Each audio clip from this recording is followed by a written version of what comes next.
Hello मेरे प्यारे बच्चों, कैसे हो आप सब। मैं उम्मीद करता हूँ कि आप सब बहुत अच्छे से होगे और अपनी पढ़ाई जारी कर रहे होगे। तो मेरे प्यारे बच्चों, हमने पिछली क्लास में पढ़ा था, साइंस का पहला चैप्टर पढ़ा था भोजन। भोजन कहाँ से हमने पढ़ा था मेरे प्यारे बच्चों कि भोजन कहाँ से आता है, इसका प्रमुख स्रोत क्या है, भोजन कितने प्रकार के होते हैं, जो जीव जंतु हैं कितने प्रकार के होते हैं। हमने पढ़ा था शाकाहारी, मांसाहारी, सर्वाहारी क्या होते हैं, किस प्रकार का भोजन खाते हैं शाकाहारी, किस प्रकार का खाते हैं मांसाहारी, किस प्रकार का सर्वाहारी खाते हैं। तो इन सब चीज़ों के बारे में हमने उस चैप्टर में नॉलेज ली थी। तो मेरे प्यारे बच्चों, मैं उम्मीद करता हूँ कि वो चैप्टर आपको बहुत अच्छे से समझ में आया होगा। और मेरे प्यारे बच्चों, मैंने अपनी तरफ से पूरी मेहनत करके वो चैप्टर का वीडियो बनाया था और मैं उम्मीद करता हूँ कि आपको उसमें कोई भी डाउट नहीं होगा। अगर आपको थोड़ा सा भी डाउट लगे तो मेरे प्यारे बच्चों, उस वीडियो को आप बार बार देखिए जब तक आपका डाउट रहे। फिर भी आपका कोई डाउट रहता है तो आप कमेंट बॉक्स में कमेंट करके उसके बारे में पूछ सकते हो। तो मेरे प्यारे बच्चों, आज हम पढ़ेंगे ज्योग्राफी, ज्योग्राफी का पहला चैप्टर। ठीक है मेरे प्यारे बच्चों, तो ज्योग्राफी का चैप्टर शुरू करें उससे पहले मैं आपको उसके बारे में कुछ ओवरव्यू दे देता हूँ। ठीक है मेरे प्यारे बच्चों, तो ज्योग्राफी होता क्या है, जो भी अपने को आसपास जो चीज़ें भी दिखाई दे रही, ये सारे क्या हैं, ज्योग्राफी का हिस्सा हैं, ज्योग्राफी का पार्ट है। जैसे आपको पेड़ पौधे दिखाई दे रहे हैं, क्या है, ज्योग्राफी। आपको रात को चंद्रमा दिखाई देता है, आसमान में सूर्य दिखाई दे रहा है, क्या है, ज्योग्राफी का पार्ट है। ठीक है मेरे प्यारे बच्चों, आपको रात को तारे टिमटिमाते हुए दिखाई देते हैं, ये सब क्या है, ज्योग्राफी है मेरे प्यारे बच्चों। तो ज्योग्राफी का पहला चैप्टर है सौर मंडल में पृथ्वी। सौर मंडल, सौर मंडल क्या होता है इसके बारे में समझते हैं सबसे पहले। ठीक है मेरे प्यारे बच्चों, जैसे कि आपका एक परिवार है ये, ठीक है, इस परिवार के केंद्र में कौन है, मुखिया कौन होता है, जैसे आपके पिताजी आपके परिवार के मुखिया हैं। ठीक है मेरे प्यारे बच्चों, तो हम अपने परिवार से सौर मंडल को समझने की कोशिश करेंगे। तो अपने पिताजी अपने परिवार के मुखिया हैं, ठीक है। उसी तरह पृथ्वी के जो सौर मंडल है उसके अंदर सूर्य उसके परिवार का मुखिया है। अब अपने परिवार में कौन कौन होता है, भाई होता है, बहन होती हैं, ठीक है, मम्मी होती है, ठीक है, चाचा जी होते हैं, ताऊ जी होते हैं, ठीक है, भाई के बच्चे होते हैं, भाभी होती है। तो ये सब लोग मिलकर के क्या बनाते हैं, एक परिवार बनाते हैं। उसी तरह से सौर मंडल में भी सूर्य के चारों ओर बहुत सारे ग्रह हैं।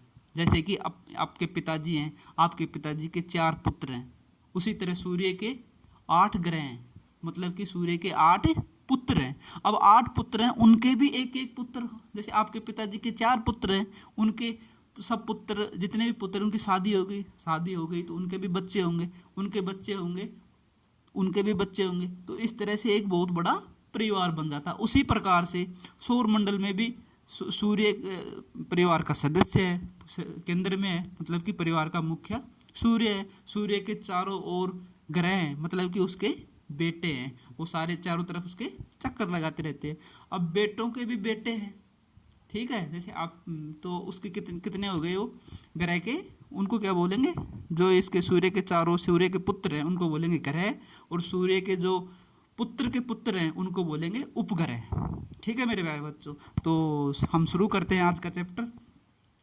तो ये जो सारी चीज़ें लिखी हुई हैं ये मैं आपको बता दे रहा हूँ कि इसमें बस इतना ही लिखा हुआ है कि जब हम सूर्य को ऊपर आसमान की तरफ देखते हैं तो हमें बहुत सारी चीज़ें चमकती हुई दिखाई देती हैं। बहुत सारी चीज़ें बहुत ज़्यादा चमकती हैं, बहुत सारी चीज़ें बहुत कम चमकती है, ठीक है बच्चों। और बहुत सारी चीज़ों की टिमटिमाहट अलग होती है, कुछ की ज़्यादा होती है, ठीक है बच्चों। और जो चंद्रमा होता है, चंद्रमा पूर्णिमा की रात को पूर्ण रूप से दिखाई देता है, अमावस्या की रात को बिल्कुल भी दिखाई नहीं देता। जब कोई महीना शुरू होता है तो महीना किससे शुरू होता है, महीना कृष्ण पक्ष से शुरू होता है। कृष्ण पक्ष जब 15 दिन पूरे हो जाते हैं तो 15 दिन पर अमावस्या आती है। अमावस्या के बाद कौन सा, शुक्ल पक्ष शुरुआत होती है। शुक्ल पक्ष में क्या आती है, पूर्णिमा आती है। पूर्णिमा के दिन महीना पूरा हो जाता है, उसके बाद अगला महीना शुरू हो जाता है, ठीक है प्यारे बच्चों। तो सूर्य बहुत तेज चमकता है, चंद्रमा कम चमकता है, ऐसा क्यों होता है, इसका भी हम इस चैप्टर में समझने की कोशिश करेंगे।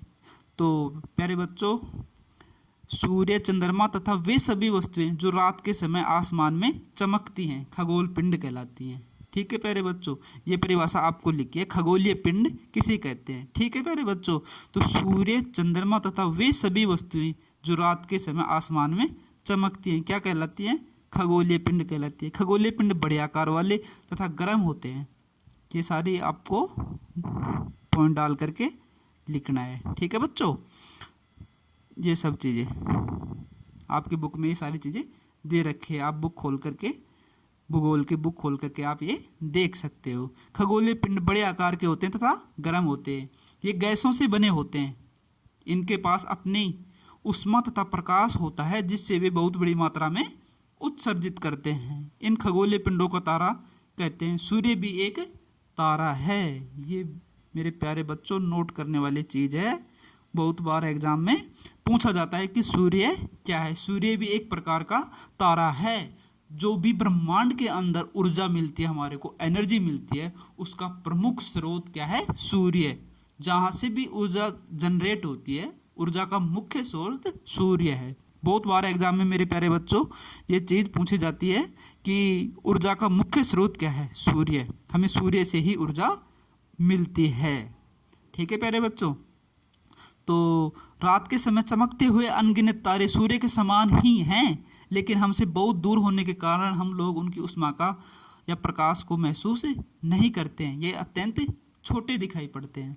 रात के समय बहुत सारे तारे आकाश में टिमटिमाते हुए हमारे को दिखाई देते हैं, लेकिन उनकी दूरी हमारे से, पृथ्वी से उनकी दूरी बहुत दूर होती है, इसलिए वो अपने को बहुत ही कम, उनकी जो ऊर्जा जो महसूस हम अपने को होती है। जैसे सूर्य होता है, उसकी गर्मी अपने को बहुत ज़्यादा महसूस होती है, परंतु उनके तारों की इतनी गर्मी महसूस नहीं होती, क्योंकि उनकी और अपने बीच की दूरी बहुत ज़्यादा है, पृथ्वी से वो बहुत दूरी पर है। ठीक है बच्चों, रात्रि के समय आसमान की तरफ देखते समय तारों के विभिन्न समूह द्वारा बनाई गई गतिविधियां, आकृतियां देख सकते हैं। ये नक्षत्र मंडल कहलाते हैं। बहुत सारे समूह के रूप में अपने को रात्रि के समय देखने पर तारे दिखाई देते हैं। ठीक है, तो ये क्या कहलाते हैं, नक्षत्र मंडल।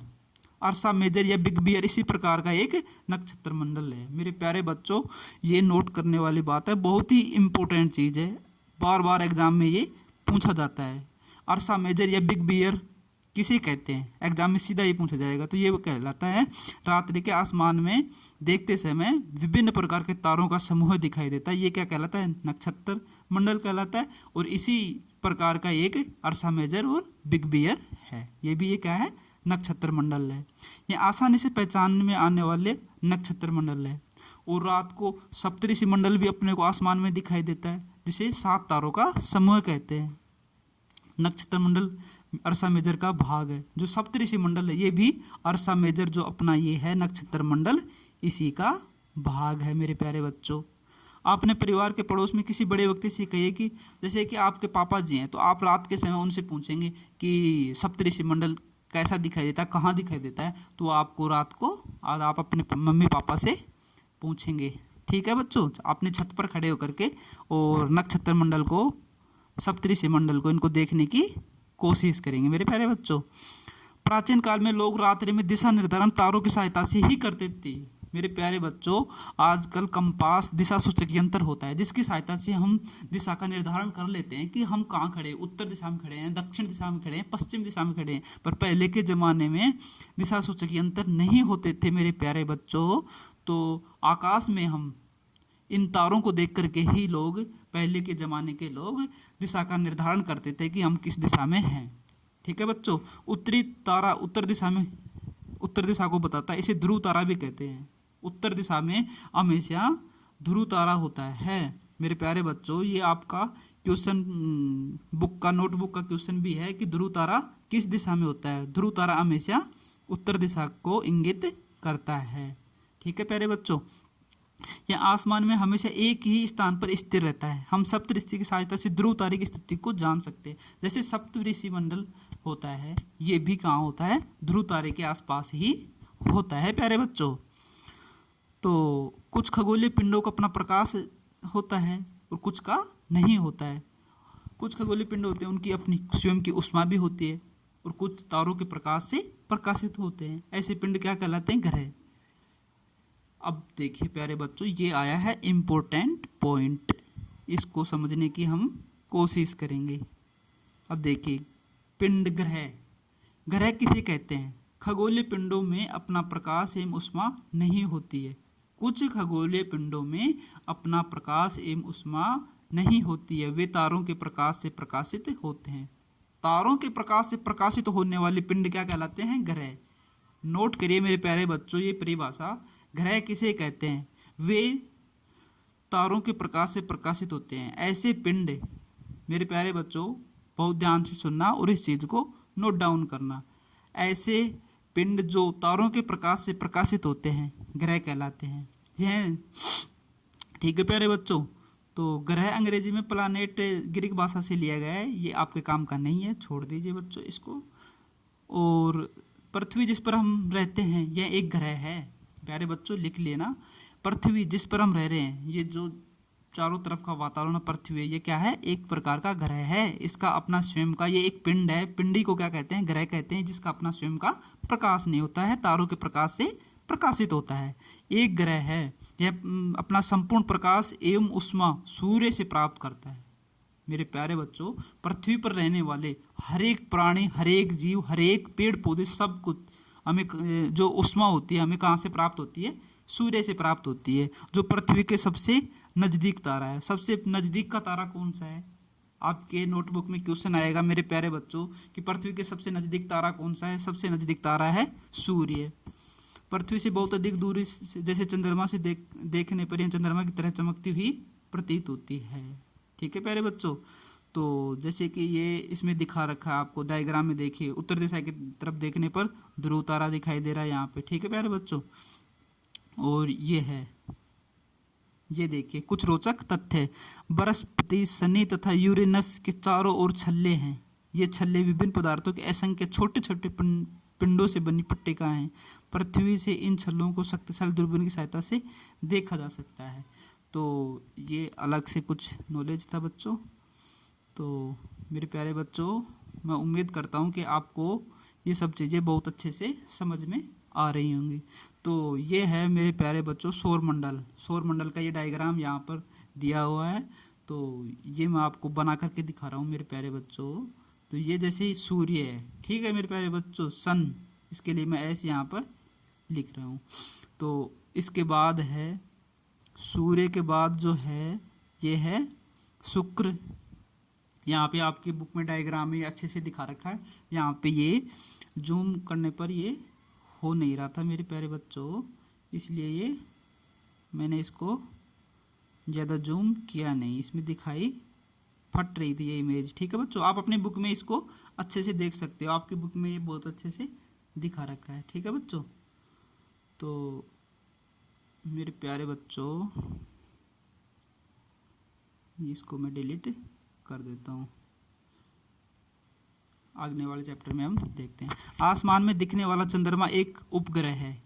आसमान में जो चंद्रमा दिखता है वो ग्रह नहीं है, वो उपग्रह है। जैसे तो उपग्रह आपको मैंने बताया है, परिवार का एग्जाम्पल देकर उपग्रह क्या होता है आपको अच्छे से ये पता है।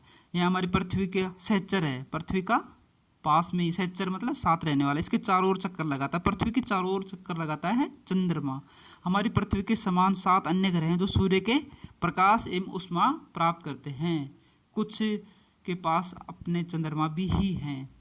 देखिए बच्चों, सौरमंडल, सूर्य, 8 ग्रह, उपग्रह तथा कुछ अन्य खगोलीय पिंड हैं जैसे क्षुद्र ग्रह एवं उल्का पिंड मिलकर सौरमंडल का निर्माण करते हैं। उसे हम सौर परिवार का नाम देते हैं, जिसका मुखिया सूर्य है। ठीक है बच्चों। तो सौरमंडल मैंने आपको बता दिया सौरमंडल क्या होता है। सौरमंडल में सूर्य के 8 ग्रह हैं, उपग्रह हैं, कुछ बहुत सारे उपग्रह हैं, कुछ अन्य खगोलीय पिंड हैं, क्षुद्र ग्रह भी हैं, ये भी हम आगे पढ़ेंगे क्षुद्र ग्रह क्या होते हैं, उल्का पिंड हैं। ये मिलकर के सौरमंडल का निर्माण कराते हैं, जिसे हम सौर परिवार कहते हैं, जिसका मुखिया सूर्य है। ठीक है मेरे प्यारे बच्चों, ये चीज़ें हमने पहले से पढ़ी लिया है कि सौर परिवार का मुखिया सूर्य है। अब सूर्य के बारे में पढ़ते हैं। सूर्य सौरमंडल के केंद्र में स्थित होता है। जैसे परिवार में पिताजी केंद्र में होता है, उसी प्रकार सौरमंडल में सूर्य केंद्र में होता है। यह बहुत बड़ा होता है एवं अत्यधिक अत्यधिक गर्म गैसों का बना है। इसका खिंचाव बल इससे सौरमंडल को बांधे रखता है। सूर्य सौरमंडल के लिए प्रकाश एवं ऊष्मा का एकमात्र स्रोत है, लेकिन हम इसकी अत्यधिक तेज ऊष्मा को महसूस नहीं करते क्योंकि सबसे नजदीक का तारा होने के बावजूद यह हमसे बहुत दूर है। सूर्य पृथ्वी से लगभग 15 करोड़ किलोमीटर की दूरी पर है। मेरे प्यारे बच्चों, जिस सूर्य की गर्मी से हम इतना परेशान हो जाते हैं, इतनी गर्मी पड़ती है, वो हमारे से 15 करोड़ किलोमीटर दूर है मेरे प्यारे बच्चों। ठीक है बच्चों, अब देखिए ग्रह, हमारे सौरमंडल में 8 ग्रह हैं। सूर्य से दूरी के अनुसार वे इस प्रकार हैं। बुध, सूर्य के जस्ट बाद कौन सा आता है? बुध। ठीक है प्यारे बच्चों, शुक्र, उसके बाद आता है शुक्र, फिर आता है पृथ्वी, फिर आता है मंगल, बृहस्पति, शनि, यूरेनम तथा नेपच्यून। यूरेनम को अरुण कहते हैं और नेपच्यून को वरुण कहते हैं हिंदी में। ठीक है बच्चों, यूरेनस को अरुण कहते हैं, नेपच्यून को वरुण कहते हैं हिंदी में। सूर्य से उनके दूरी के अनुसार अंग्रेजी में ग्रहों के नाम याद रखने का आसान तरीका। मेरे प्यारे बच्चों, my very efficient mother just served us nuts, ये इनको याद करने का एक फॉर्मूला है। ठीक है बच्चों, आपको अच्छा लगे तो आप इससे याद कर सकते हो। सौरमंडल के सभी 8 ग्रह एक निश्चित पथ पर सूर्य का चक्कर लगाते हैं। ये रास्ते दीर्घ वृत्ताकार में फैले हुए, ये कक्षा कहलाती है। अब देखिए प्यारे बच्चों, इस चीज़ को आपको नोट डाउन करना है कि सूर्य सौरमंडल के सभी 8 ग्रह हैं। ठीक है मेरे प्यारे बच्चों, सूर्य के चारों ओर एक वृत्ताकार, दीर्घ वृत्ताकार, मेरे प्यारे बच्चों ये चीज़ें आपको नोट डाउन करनी है। किस उसमें चक्कर लगाते हैं? दीर्घ वृत्ताकार पथ में चक्कर लगाते हैं सूर्य के चारों ओर जो ग्रह हैं। तो ये जो दीर्घ वृत्ताकार पथ होता है, इसको क्या कहते हैं? कक्षा कहते हैं। ठीक है, बुध सूर्य के सबसे नजदीक है। अपनी कक्षा में सूर्य के चारों ओर एक चक्कर लगाने में से केवल 88 दिन लगते हैं। बुध ग्रह है, इसको सूर्य के चारों ओर चक्कर लगाने में 88 दिन लगते हैं। शुक्र को पृथ्वी का जुड़वा ग्रह कहा जाता है। जुड़वा ग्रह का, क्योंकि इसका आकार एवं आकृति लगभग पृथ्वी के समान ही है। जो बुध ग्रह है, इसका आकार एवं आकृति पृथ्वी के समान ही है। अभी तक प्लूटो भी एक ग्रह माना जाता था, परंतु अंतरराष्ट्रीय संगठन ने अपनी बैठक अगस्त 2006 में यह निर्णय किया कि कुछ समय पहले खोजे गए अन्य खगोलीय पिंड 2003 तथा प्लूटो बोने ग्रह कहे जा सकते हैं। जो प्लूटो है, ये भी पहले पृथ्वी में 9 ग्रह थे। ठीक है मेरे प्यारे बच्चों, 2006 से पहले पृथ्वी में 9 ग्रह थे, लेकिन 2006 में खगोलीय संगठन, अंतर्राष्ट्रीय खगोलीय संगठन की बैठक हुई। उसमें प्लूटो जो ग्रह है, उसकी जो क्राइटेरिया है, उसकी जो क्वालिफिकेशन है, उसको फॉलो नहीं करता है, इसलिए इसको बोने ग्रह की श्रेणी में रख दिया गया है। ठीक है प्यारे बच्चों, मैं उम्मीद कर रहा हूँ कि आपको ये सब चीज़ें बहुत अच्छे से समझ में आ रही होंगी और आप भी समझने की कोशिश कर रहे होंगे। पृथ्वी, अब हम पढ़ते हैं पृथ्वी के बारे में। सूर्य से दूरी के हिसाब से पृथ्वी तीसरा ग्रह है। सूर्य से तीसरे नंबर पर पृथ्वी ग्रह आता है। आकार में यह 5वां सबसे बड़ा ग्रह है। 5वां सबसे बड़ा ग्रह पृथ्वी है। ध्रुवों के पास थोड़ी चपटी है, यही कारण है कि इसके आकार को भू-आब कहा जाता है। भू-आब का अर्थ है पृथ्वी के समान आकार। पृथ्वी के समान आकार। जीवन के लिए अनुकूलन परिस्थितियां संभव है, केवल पृथ्वी पर ही पाई जाती हैं। पृथ्वी न तो अधिक गर्म है और न ही अधिक ठंडी। यहाँ पानी एवं वायु उपस्थित है, जो हमारे जीवन के लिए आवश्यक है। वायु में जीवन के लिए आवश्यक गैसें जैसे ऑक्सीजन मौजूद है। इन्हीं कारणों से पृथ्वी सौरमंडल का सबसे अद्भुत ग्रह है। पृथ्वी में देखने पर पृथ्वी नीले, अंतरिक्ष से देखने पर पृथ्वी नीले रंग की दिखाई पड़ती है, क्योंकि इसकी 2/3 सतह पानी से ढकी हुई है, इसलिए इसे नीला ग्रह कहा जाता है। मेरे प्यारे बच्चों, पृथ्वी पर हम रहते हैं। इस पर जीवन के अनुकूल, जीवन जीने के लिए जितनी भी अनुकूल परिस्थितियां चाहिए, जितने भी संसाधन चाहिए, जो भी चीज़ें चाहिए अपने को यहाँ पर अवेलेबल है। जैसे वायुमंडल चाहिए, वायु मिलती है यहाँ पे। पानी चाहिए, पानी भी अपने यहाँ को मिलता है। ठीक है, ऑक्सीजन चाहिए, ऑक्सीजन भी यहाँ पे अवेलेबल है। तो जीवन जीने के लिए जो भी परिस्थितियाँ चाहिए, जो भी चीज़ें चाहिए, जो भी संसाधन चाहिए, वो अपने को पृथ्वी पर मिलते हैं।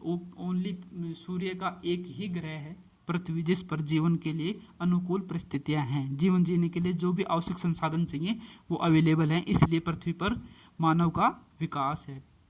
ठीक है मेरे प्यारे बच्चों, अब हम पढ़ते हैं चंद्रमा। पृथ्वी के पास केवल एक उपग्रह है। जो चंद्रमा है, ये ग्रह नहीं है, मतलब कि सूर्य का पुत्र नहीं है, सूर्य का उपपुत्र है, सूर्य के पुत्र का पुत्र है। हमारी पृथ्वी के पास केवल एक उपग्रह है, चंद्रमा। इसका व्यास पृथ्वी के व्यास का केवल 1/4 है। यह इतना बड़ा इसलिए प्रतीत होता है क्योंकि यह हमारे ग्रह से अन्य खगोलीय पिंडों की अपेक्षा नजदीक है। यह हमसे लगभग 3,84,400 किलोमीटर दूर है। अब आप पृथ्वी से सूर्य एवं चंद्रमा की दूरियों की तुलना कर सकते हो। ठीक है बच्चों, अब देखिए कुछ रोचक तथ्य है। प्रकाश की गति लगभग 3 लाख किलोमीटर प्रति सेकंड होती है। प्रकाश की जो गति होती है 3 लाख किलोमीटर प्रति सेकंड जो प्रकाश होता है 3 लाख किलोमीटर चल सकता है। इसकी गति के बावजूद सूर्य के प्रकाश को पृथ्वी तक पहुंचने में लगभग 8 मिनट का समय लगता है। मेरे प्यारे बच्चों, बड़ा ही इंपॉर्टेंट क्वेश्चन है, इस चीज को आपको नोट डाउन करना है कि सूर्य के प्रकाश को पृथ्वी तक पहुंचने में 8 मिनट का समय लगता है और प्रकाश की जो गति होती है 3 लाख किलोमीटर प्रति सेकंड होती है। अब नीचे देखिए, नील आर्मस्ट्रॉन्ग पहले व्यक्ति थे जिन्होंने 20 जुलाई 1969 को सबसे पहले चंद्रमा की सतह पर कदम रखा। मालूम, ठीक है बच्चों, मालूम करो कि क्या कोई भारतीय चंद्रमा पर गया है? हाँ मेरे प्यारे बच्चों, राकेश कुमार भारत का जो था वो पहला व्यक्ति था जो चंद्रमा पर गया, चंद्रमा पर जिसने अपना पैर रखा। 1969 में नील आर्मस्ट्रॉन्ग और इसके साथ 2 साथी और थे, 3 लोगों ने सबसे पहले चंद्रमा पर पैर रखा था। ठीक है प्यारे बच्चों, तो मेरे प्यारे बच्चों, ये जो उपग्रह होते हैं, जितने भी उपग्रह होते हैं, कृत्रिम उपग्रह भी होते हैं और प्राकृतिक उपग्रह भी होते हैं। जैसे चंद्रमा एक प्राकृतिक उपग्रह है और कृत्रिम उपग्रह भी होते हैं। जैसे अब आप फोन पर बात करते हो तो फोन पर बात कैसे होती है? एक वेव के माध्यम से होती है, जिसके लिए पहले से आकाश में पहले से क्या छोड़ा जाता है, एक संचार उपग्रह छोड़ा जाता है, जिसकी वेव यहाँ से वहाँ पर तरंगे जाती हैं और वो उस तरंगों को आगे संचारित करता है। आपके घर में टीवी चलता है, टीवी कैसे चलता है? वो भी उपग्रह के माध्यम से चलता है। तो ये क्या होते हैं? कृत्रिम उपग्रह होते हैं। भारत में पहला कृत्रिम उपग्रह आर्यभट्ट छोड़ा था। ठीक है प्यारे बच्चों, तो आगे हम देखते हैं आकाश गंगाएं मिल करके ब्रह्मांड का निर्माण करते हैं। ब्रह्मांड की विशालता की कल्पना करना अत्यधिक कठिन है क्योंकि वैज्ञानिक भी अभी तक इसके बारे में अधिक जानकारी एकत्रित करने में जुटे हैं। इसके आकार के संबंध में हमें कोई जानकारी नहीं है, लेकिन फिर भी हम जानते हैं हम सभी इसी ब्रह्मांड का हिस्सा हैं। ठीक है मेरे प्यारे बच्चों, तो ये था मेरे प्यारे बच्चों आपका ज्योग्राफी का पहला चैप्टर, और मैं उम्मीद करता हूँ कि आपको ये चैप्टर बहुत अच्छे से समझ में आया होगा और आप इसको बहुत अच्छे से समझने की कोशिश कर रहे होंगे। तो आपको ये कैसा लगा वीडियो, आपको कैसा लगा, पढ़ करके आपको कैसा लगा मेरे प्यारे बच्चों, तो आपको बताना ज़रूर है कमेंट बॉक्स में। और आपको ये वीडियो अच्छा लगा, पढ़ करके आपको अच्छा लगा, तो आप लाइक और शेयर ज़रूर करें और चैनल को सब्सक्राइब करना ना भूलें और बेल आइकन को ज़रूर दबाएं ताकि आने वाली वीडियो की नोटिफिकेशन आप तक पहुंच सके। तो मेरे प्यारे बच्चों, मैं उम्मीद करता हूं कि आप अपनी पढ़ाई जारी रख रहे होगे और आपकी पढ़ाई का किसी प्रकार का कोई नुकसान ना हो, इसके लिए मैं पूरी तरह तत्पर हूँ और आपकी हर प्रकार से पढ़ाई का नुकसान ना हो, इसके लिए मैं पूरी कोशिश कर रहा हूँ। ठीक है प्यारे बच्चों, तो आप भी अपनी पढ़ाई जारी रखें और क्लासों को, जितने भी मैं वीडियो क्लास सेंड कर रहा हूँ आपके पास, तो आप बार बार इनको देखें। धन्यवाद बच्चों।